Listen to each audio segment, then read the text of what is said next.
नमस्कार, जन उत्तराखंड बुलेटिन में आप सभी दर्शकों का हार्दिक स्वागत है और आपके साथ मैं जुड़ी हूं लीजा। खबरों पर बात करेंगे, लेकिन उससे पहले एक नजर हेडलाइंस पर।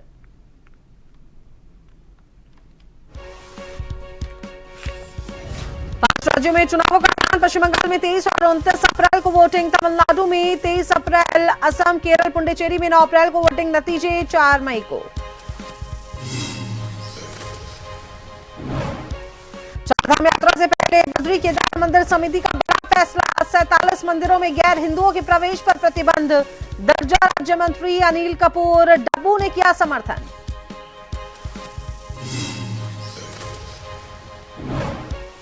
गैस की बढ़ती कीमतों को लेकर जामनगर में कांग्रेस का प्रदर्शन। दाम में कटौती की मांग। डोईवाला में खाद्य विभाग की छापेमारी। 14 गैस सिलेंडर जब्त।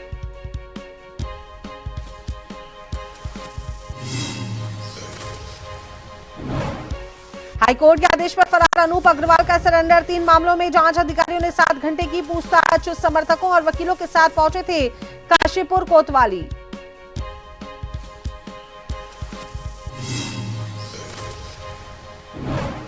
उत्तराखंड में मौसम का मिजाज। बूंदाबांदी और हवाओं से लौटी ठंड। नैनीताल में गिरे ओले। कई जिले के लिए अलर्ट्स।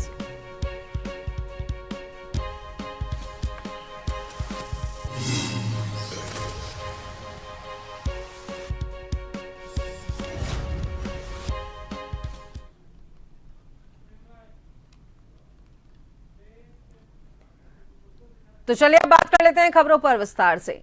मुख्यमंत्री पुष्कर सिंह धामी निजी कार्यक्रम के तहत उधम सिंह नगर जनपद के जसपुर पहुंचे। मुख्यमंत्री ने कांग्रेस विधायक आदेश चौहान के निवास स्थान ग्राम निवार मंडी पहुंचकर उनके पुत्र के विवाह उपरांत आयोजित समारोह में शिरकत की और इस दौरान मुख्यमंत्री ने नवदंपति अपूर्व चौहान और दामन देव सिंह को आशीर्वाद दिया और उनके सुखद वैवाहिक जीवन की कामना की। बरसात के बावजूद मुख्यमंत्री के आगमन पर विधायक आदेश चौहान और उनके परिजनों ने गर्मजोशी से उनका स्वागत किया।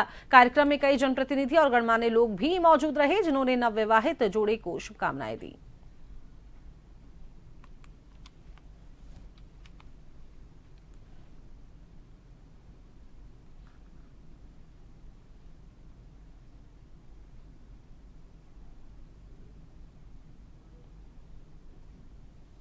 देखिए, कल वो किसी कारण से नहीं आ पाए थे और वो नव दंपति मेरे पुत्र बधू को आशीर्वाद देने के लिए आज सूरत पधारे और मैं उनका और जितने भी लोगों ने आकर मेरे बच्चों को आशीर्वाद, उन सबको बधाई धन्यवाद करता हूँ, क्योंकि नेता प्रतिपक्ष, विधायक, आम नागरिक, प्रधान, बीटीसी सभी लोगों ने आशीर्वाद दिया।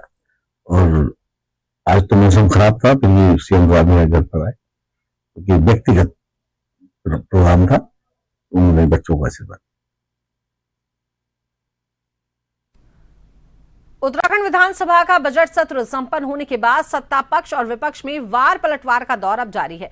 भाजपा प्रदेश अध्यक्ष महेंद्र भट्ट ने विपक्ष पर निशाना साधते हुए कहा कि पूरे सत्र के दौरान विपक्ष केवल आरोप प्रत्यारोप की राजनीति में उलझा रहा। उन्होंने ये भी कहा कि सरकार ने सदन में उठाए गए सभी जनहित के सवालों का जवाब दिया और विकास कार्यों पर चर्चा की। भाजपा का ये कहना है कि सत्र के दौरान गाइडलाइन का पालन करते हुए सत्ता पक्ष के विधायकों ने अपने क्षेत्रों की समस्याओं को प्रमुखता से उठाया। सत्र के दौरान कई मुद्दों पर दोनों पक्षों के बीच तीखी बहस भी देखने को मिली।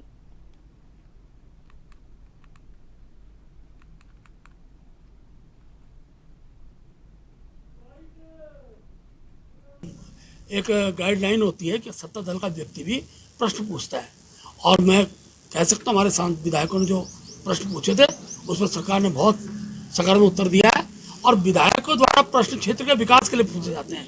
तो जब कांग्रेस पर विषय बचता ही नहीं है तो पूर्व प्रश्न बचते कहाँ थे? तो उनके केवल अनावश्यक आरोप प्रत्यारोप तक वो पूरे सत्र के दौरान चलते रहे, लेकिन भारतीय जनता पार्टी के विधायकों ने जो प्रश्न किया उसमें जीत का भाव था और क्षेत्र का विकास का भाव था। दिल्ली में आयोजित इंडिया एआई इम्पैक्ट समिट को लेकर अब सियासत गर्मा गई है। समिट के दौरान इंडियन यूथ कांग्रेस के कार्यकर्ताओं ने विरोध प्रदर्शन करते हुए केंद्र सरकार पर देश के हितों से समझौता करने का आरोप लगाया है। यूथ कांग्रेस का देखिए ये कहना है कि सरकार एक कथित एंटी इंडिया ट्रेड डील को आगे बढ़ा रही है, जिससे किसानों, एमएसएमई और देश की अर्थव्यवस्था पर नकारात्मक असर पड़ सकता है। विरोध के दौरान संगठन की ओर से एक पर्चा भी जारी किया गया है, जिसमें सरकार और प्रधानमंत्री से जुड़े कई सवाल उठाए गए हैं। तो वहीं यूथ कांग्रेस का यह दावा है कि इस मुद्दे को उठाने के दौरान उनके 14 कार्यकर्ताओं को हिरासत में लेकर जेल भेज दिया गया है।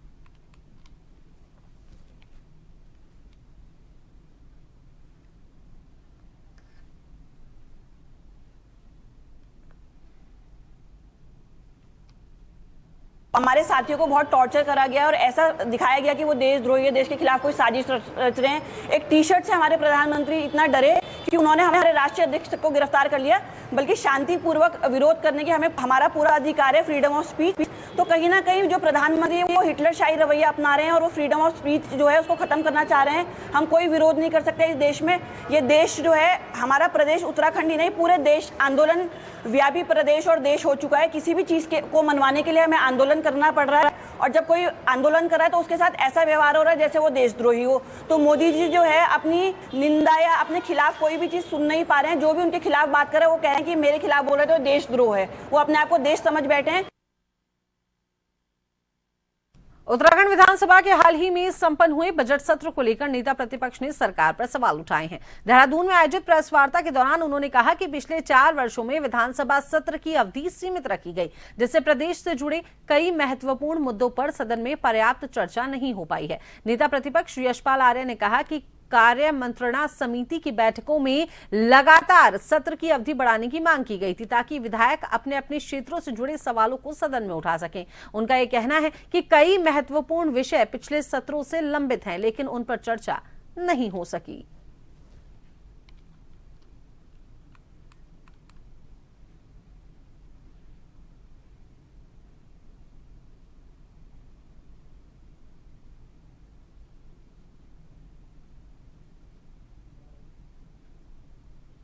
राज्यपाल महोदय के अभिभाषण प्रथम दिन और उस दिन ही वित्त मंत्री बजट पेश करें, ये पहली बार इस उत्तराखंड की विधानसभा में देखने को मिला है। और स्पष्ट है कार्य संचालन नियमावली में कि राज्यपाल जी के अभिभाषण पर 4 दिन की चर्चा, सामान्य चर्चा, और जो सामान्य बजट है उसमें भी 4 दिन की चर्चा और विभागवार चर्चा। ये संसदीय परंपराएं भी है और संसद में संसदीय जो कार्य संचालन नियमावली है उसमें भी इस बात का स्पष्ट उल्लेख है।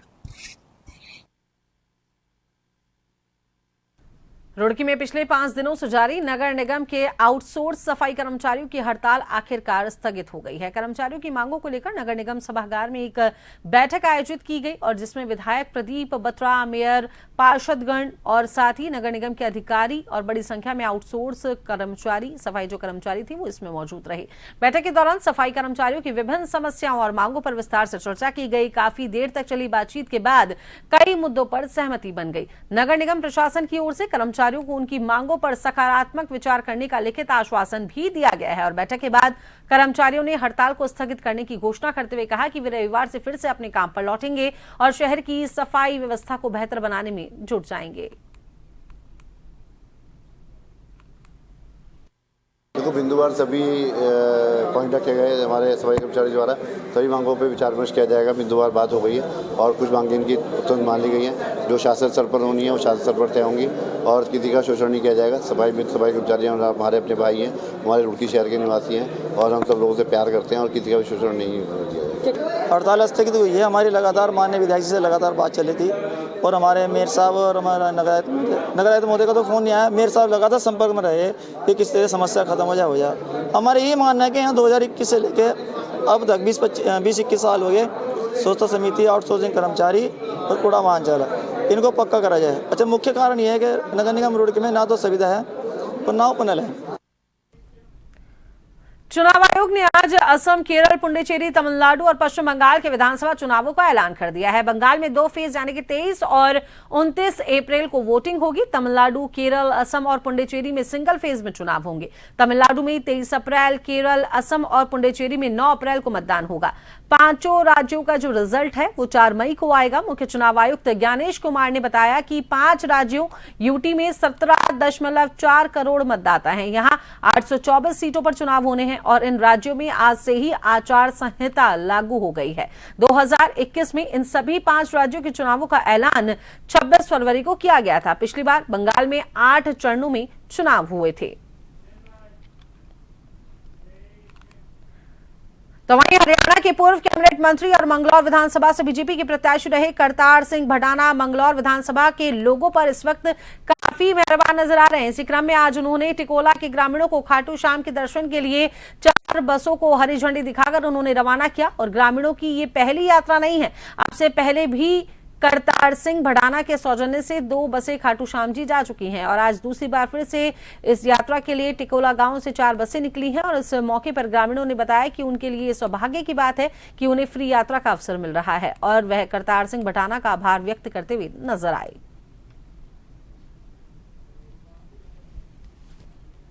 भडाना के सौजन्य से जाएंगे लगभग 4 बसों में देख लो 60 के लगभग होंगे एक बस में और कुछ लोग रह भी गए। जो फ्री सेवा है इससे कितना लाभ लोगों को मिल रहा है? भाई लोगों को लाभ भी मिल रहा है। इतनी भीड़ है, सब दर्शन करने जा रहे हैं। तो बड़ी खुशी की बात है जो भडाना साहब से लोगों को ले जा रहे हैं, निःशुल्क ले जा रहे हैं और दर्शन सब आदमी दर्शन कर आएंगे। इससे अच्छा और क्या हो।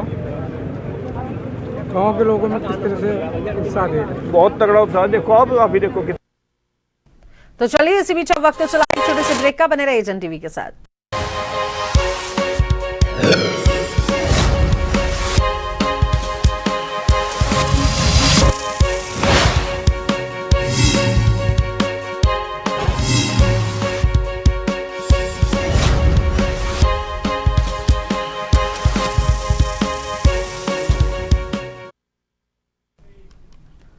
ब्रेक के बाद एक बार फिर से स्वागत है। चलिए खबरों पर बात करेंगे। तो प्रदेश में संगठन को बूथ स्तर तक मजबूत करने के लिए बीजेपी लगातार अभियान चला रही है। अब पार्टी का फोकस ज्यादा से ज्यादा लोगों को जोड़कर जमीनी स्तर पर अपनी पकड़ को मजबूत करने पर है और इसी को लेकर बीजेपी प्रदेश अध्यक्ष महेंद्र भट्ट ने कहा कि पार्टी ने हर पोलिंग बूथ पर लोगों को जोड़ने का लक्ष्य तय किया है। उन्होंने बताया कि कार्यकर्ताओं को निर्देश दिए गए हैं कि दूसरे दलों में काम कर चुके लोगों को भी बड़ी संख्या में पार्टी से जोड़ा जाए। हर बूथ पर 2 से 3 हजार लोगों को जोड़ने का लक्ष्य रखा गया है और इसी प्रक्रिया के तहत संगठन विस्तार का काम आगे बढ़ रहा है। उनका यह भी कहना है कि अभी इसकी शुरुआत हुई है, धीरे धीरे माहौल बन रहा है, आने वाले समय में यह अभियान और तेज कर दिया जाएगा।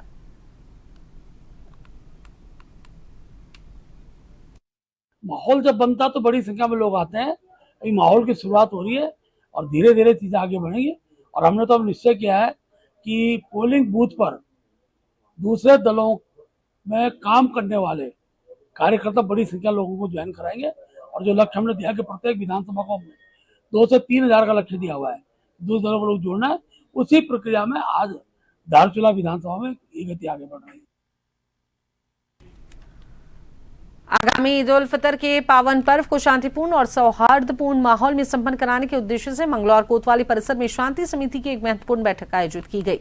बैठक में पुलिस प्रशासन के साथ साथ क्षेत्र के गणमान्य नागरिकों, जनप्रतिनिधियों और समाज के संबंधित लोगों ने भाग लिया। बैठक की अध्यक्षता सीओ मंगलौर अभिनय चौधरी ने की, जबकि कोतवाली प्रभारी अमरजीत सिंह सहित पुलिस विभाग के अन्य अधिकारी भी इसमें मौजूद रहे। ये गंगा जमनी तहजीब का कस्बा रहा है, भाईचारे की मिसाल रहा है। यहाँ कोई इशू नहीं है, कोई मुद्दा नहीं है, सभी लोग प्यार मोहब्बत से रहते हैं और यही इन्हीं बातों पर चर्चा हुई है और बस इन्हीं बातों को लेके सभी लोग इकट्ठा हुए। दोराहाट विधानसभा क्षेत्र के अंतर्गत जिला पंचायत क्षेत्र डीडा की न्याय पंचायत कुवाली में जन जन की सरकार जन जन के द्वार कार्यक्रम के तहत जनसेवा शिविर का आयोजन किया गया और शिविर में मुख्य अतिथि जिला पंचायत सदस्य दीपक कन्नू शाह ने विभिन्न विभागों द्वारा लगाए गए स्टॉलों का निरीक्षण किया और लोगों की समस्याओं को सुना। शिविर में बिजली, पानी, सड़क, राशन कार्ड, ऑनलाइन आधार अपडेट, विधवा पेंशन, वृद्धावस्था पेंशन और विकलांग पेंशन, किसान सम्मान निधि समेत अन्य जन समस्याएं प्रमुख रूप से सामने आई। कई समस्याओं का मौके पर ही निस्तारण निस्तारण किया गया, समाधान किया गया और तथा आवश्यक प्रमाण पत्र भी बनाए गए। कार्यक्रम की अध्यक्षता संयुक्त मजिस्ट्रेट रानीखेत गौरी प्रभात ने की।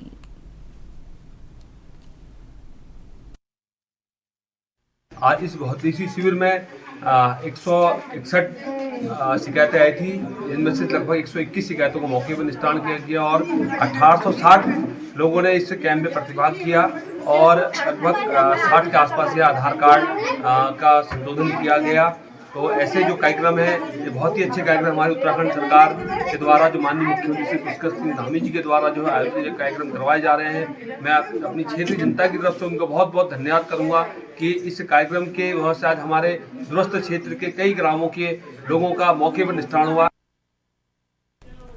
चंपावत जिले के विकासखंड वारकोट में पिछले कई महीनों से आतंक का पर्याय बना गुलदार आखिरकार वन विभाग के पिंजरे में कैद हो गया है। इस गुलदार ने क्षेत्र में एक व्यक्ति को मौत के घाट उतार दिया था और एक महिला को गंभीर रूप से घायल किया था। रविवार को गुलदार के पिंजरे में फंसने की सूचना पर पहुंची वन विभाग की टीम ने उसे रेस्क्यू कर लीसा डिपो पहुंचाया। रेंजर राजेश जोशी ने बताया कि पकड़े गए गुलदार को रेस्क्यू सेंटर भेजा जाएगा। ग्रामीणों द्वारा क्षेत्र में अन्य गुलदारों की मौजूदगी की सूचना पर वन विभाग ने पिंजरा लगा रहने के देने के निर्णय दिए हैं और साथ ही लोगों से सतर्क रहने की अपील भी की है।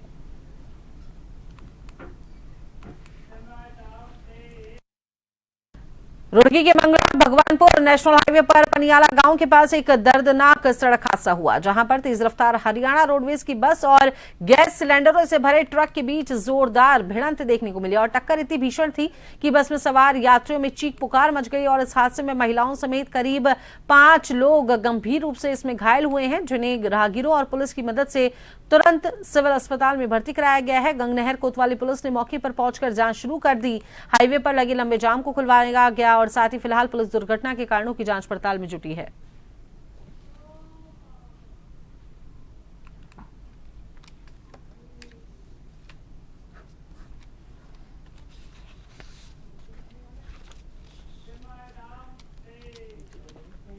कालाडूंगी के नया गांव स्थित आरक्षित वन क्षेत्र के कोटगाड़ी मंदिर में देवी भागवत कथा का 7वां दिन श्रद्धा और उल्लास के साथ संपन्न हुआ। भगवताचार्य कपिल देव ने मां की महिमा का बखान करते हुए श्रद्धालुओं को मंत्रमुग्ध कर दिया। कथा में सैकड़ों महिलाओं और पुरुषों ने उत्साहपूर्वक भाग लिया और क्षेत्र की खुशहाली की कामना की। न्याय की देवी के रूप में प्रसिद्ध इस मंदिर में हजारों श्रद्धालु कथा का रसपान करने पहुंच रहे हैं। वहीं रात्रि में भजन संध्या के माध्यम से देश में अमन शांति का आह्वान किया जा रहा है।